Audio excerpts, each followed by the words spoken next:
The Wisconsin Badgers played very well Friday night on Throwback Weekend at the Kohl Center, where they beat Michigan 6-3, and they were oh so close to a series sweep, but fell in the finale 4-2. Now the Badgers hit the road to play the best team in the Big Ten, Minnesota. I'm Brian Posick, and head coach Tony Granato joins us next on the Badger Hockey Digest.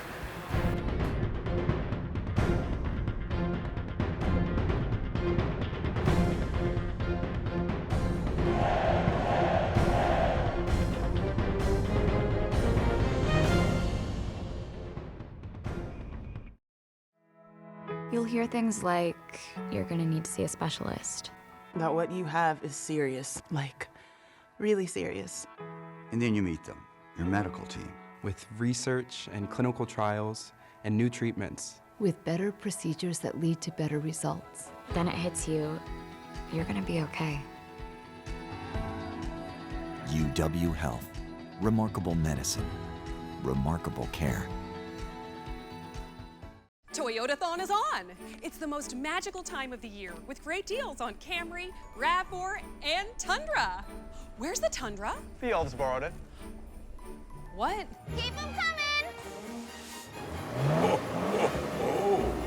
Every new Toyota comes with Toyota Care, a 2-year or 25,000-mile maintenance plan and roadside assistance. See your local Toyota dealer or visit toyota.com to learn more.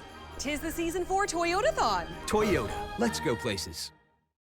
Well, Tony, Throwback Weekend was a lot of fun, especially Friday night. Your team played well and beat Michigan 6-3. The Suter family was honored. It was just, it kind of just made you feel good about Wisconsin hockey. It did. I mean, we were all looking forward to celebrating the Suters' contributions to not only our program, but USA Hockey. All the community in Madison goes, endless on what we could thank them for what they've given to us. But to be able to play Michigan, a top team, to be able to have a really good game, it was all just a special night for all of us, especially, most importantly our players, because they've heard of the Suters. We tried to educate them as best we can on the history and tradition of our program, so they know the name. They don't know all the stories, so to have them back here and see some of the things on the scoreboard and some of the tweets and stuff that Capo put out and that you put out to kind of show a little bit more of the stuff of what the Suters really were when they were here was really kind of cool for our guys to see and learn. What did you like most about Friday?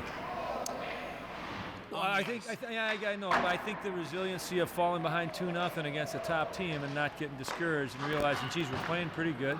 There's some things we can do here to get ourselves back in the game, and we did. And I think, to me, that was really encouraging. And then just the way we finished it, we're up 4-2.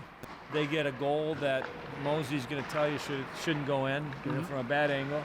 Makes it 4-3. They get some momentum, and boom, we turn around and we turn the game the other way, where we tilted the ice back their way, and we're able to get that next goal that really was important for us to respond to that and not say, oh no, we're in trouble. And so those two moments for me were really important on the development growth of our team. So we won 5 of 6.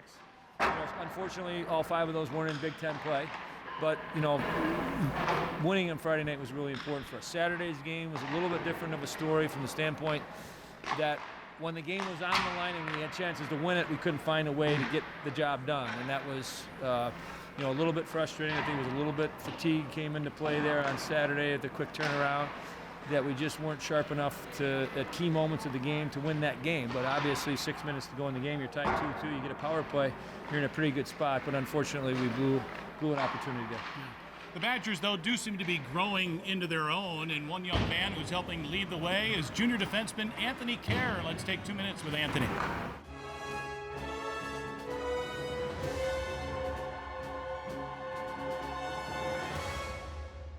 Anthony, hard to believe you've played 80-plus games already. You came here, though, as an 18-year-old from Winnipeg. I know you played a couple of years of junior hockey in Sioux City, but what was it like when you came on the University of Wisconsin campus as an 18-year-old ready to play college hockey? I know, it's crazy. I was looking at the stat sheet a few weeks ago, and I saw that I played that many games already. So to think it's my junior year is pretty crazy. But no, coming in young, it was definitely quite an experience, different than what I've been used to before.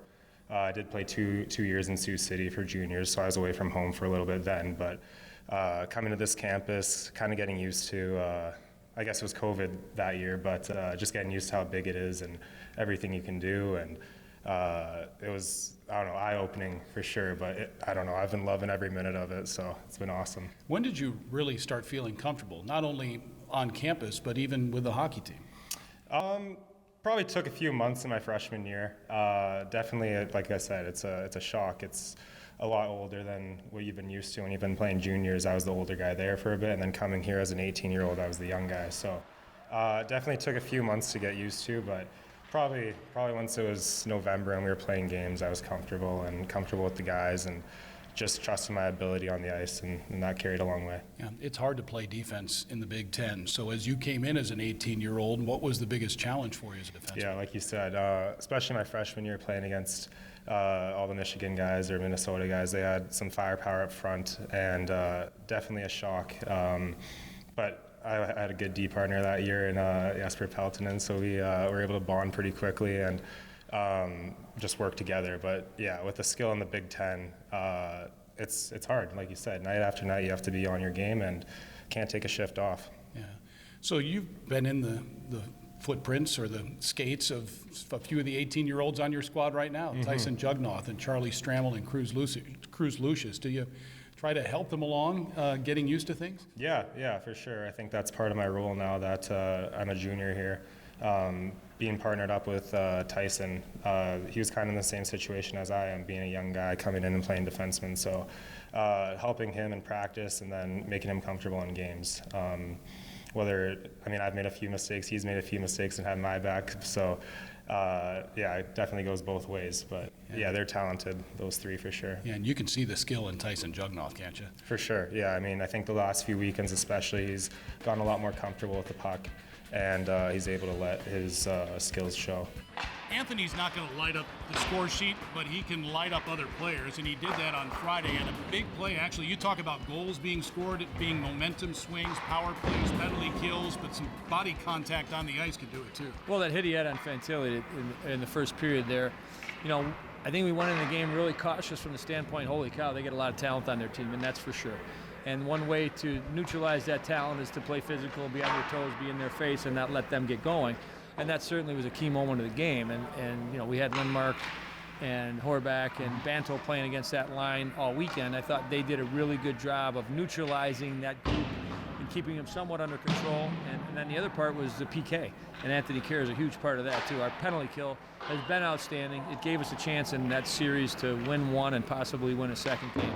So there were lots of bright things. And Kehrer is certainly a big part of that defensive and that penalty killing and that tough mentality that we have to have on our team. Yeah, and a lot of the things you did well on Friday, you're going to have to do well this weekend at Minnesota, aren't you? Yes, we are. That's a great skating team. I think they're similar to Michigan as far as the skill set goes. So they're rolling pretty good, and just looking at their team and looking at the way they're scoring and winning, they're just a confident group of players right now. And again, for us, it's going to be the same thing whether we play Michigan, whether we play Minnesota, whether we play Long Island University, Lindenwood, it doesn't matter. We have to be a forechecking team. We have to be a team that affects the other D by the work that we put in, on the forecheck and in the offensive zone. And that will give us a chance because we get a pretty good four-line grinding team that can create havoc in the offensive zone. And what that does is it frustrates the other team's skilled players. If they get to play 15, 20 seconds in D-zone coverage, then when they get the puck, that's when they turn into, a lot of times, individual looks where they try to pick the puck up and go end-to-end because they feel like they haven't touched the puck for a while. And that's what Lindmark and Horback have done consistently all year. They've been hard to play against, and that frustrates the skill players. And we need to understand that we're a four-line team that can do that. And if we do it consistently, that's when we'll have success. All right, have fun at Mariucci. Will do. Thank you. Always fun going to Mariucci. That's Badgers head coach Tony Granato, Wisconsin, and the Minnesota Golden Gophers. Friday, they face off at 8 o'clock on BTN. Saturday, 6 o'clock on Bally Sports Wisconsin. I'll be back on the radio both nights on the Badger Radio Network. For Jay Williams, Tony Granato, I'm Brian Posick. Thanks for watching the Badger Hockey Digest. This has been a presentation from Learfield,